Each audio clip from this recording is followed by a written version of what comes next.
Hello friends, welcome to my channel education by Alok Kumar Yadav. आज के हम इस वीडियो में यूज़ ऑफ कुड का प्रयोग पढ़ेंगे कि कुड कहाँ कहाँ प्रयोग होता है।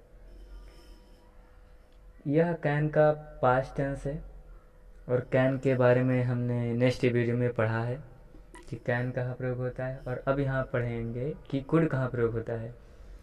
तो इसका प्रयोग नॉर्मली पास्ट टेंस के वाक्यों में होता है और इसका हिंदी अर्थ है सका या सका था। तो इसको पहला हम प्रयोग कर सकते हैं सामर्थ्य या फिर क्षमता के ऊपर, एबिलिटी में इसका प्रयोग कर सकते हैं, क्षमता या सामर्थ्य दर्शाने में।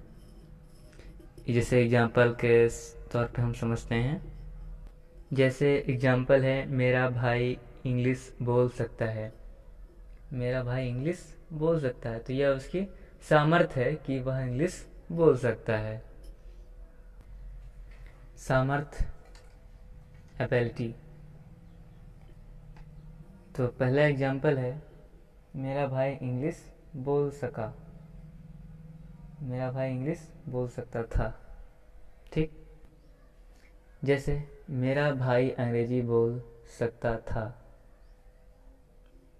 My brother could speak English.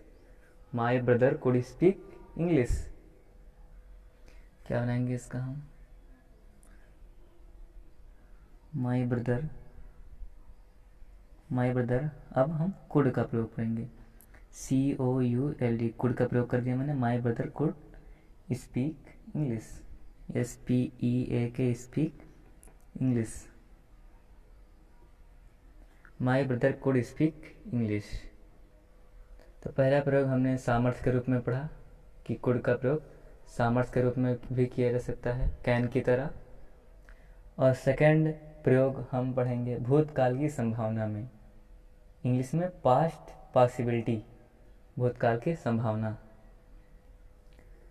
Past possibility, भूतकाल की संभावना में इसका प्रयोग किया जा सकता है।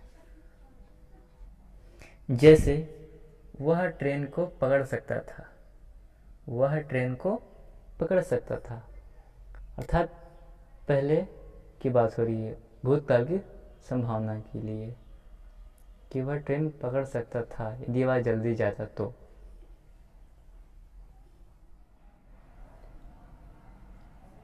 अगर उसने जल्दबाजी की होती तो वह ट्रेन पकड़ सकता था। ये वाक्य कंडीशनल सेंटेंस का है। इसको हम इफ से बनाएंगे।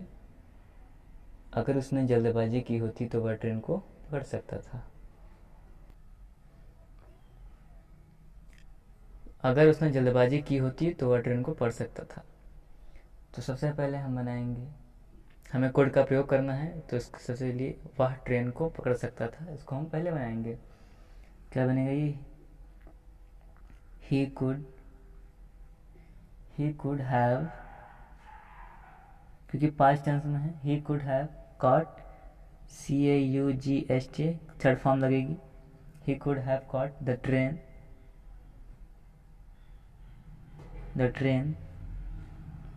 he could have caught the train if। अब हम ये वाला बनाएंगे, ये वाला क्लास बनाएंगे। अगर उसने जल्दबाजी की होती तो, if he had hurried, HURRIED,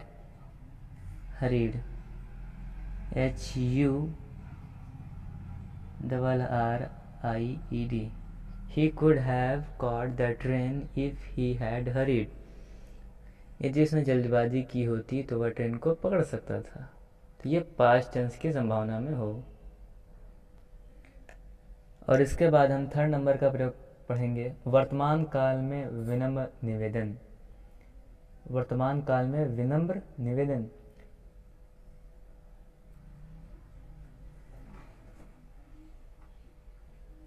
वर्तमान काल में विनम्र निवेदन, polite request in the present. Polite request in the present. इसका प्रयोग हम कुड का प्रयोग वर्तमान काल में विनम्र निवेदन के लिए भी प्रयोग करते हैं। जैसे एग्जाम्पल, क्या मैं आपका टेलीफोन प्रयोग कर सकता हूँ? क्या मैं आपका टेलीफोन प्रयोग कर सकता हूँ। यह विनम्र निवेदन है। इसको बनाने के लिए हम कुड का प्रयोग सबसे पहले करते हैं और इसके बाद हम टेंस का प्रयोग कर देते हैं। जैसे could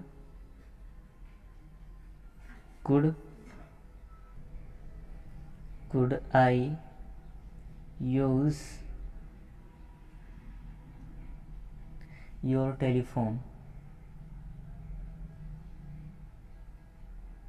could I use your telephone. तो ये है वर्तमान काल में विनम्र निवेदन, could I use your telephone. जैसे नेक्स्ट एग्जाम्पल है, क्या तुम मुझे यह किताब उधार दे सकते हो।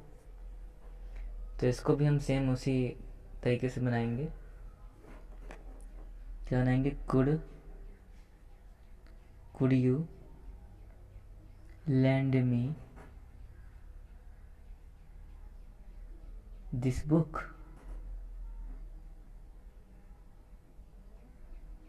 could you lend me this book। तो ऐसे भी आप और एग्जाम्पल बना सकते हैं। आप अपने घर पे प्रैक्टिस कर सकते हैं ऐसे एग्जाम्पल बना के, और आप बिकॉज प्रैक्टिस मेक्स परफेक्ट। सो आशा करता हूँ कि आपको यह वीडियो समझ आया होगा। So thank you for watching.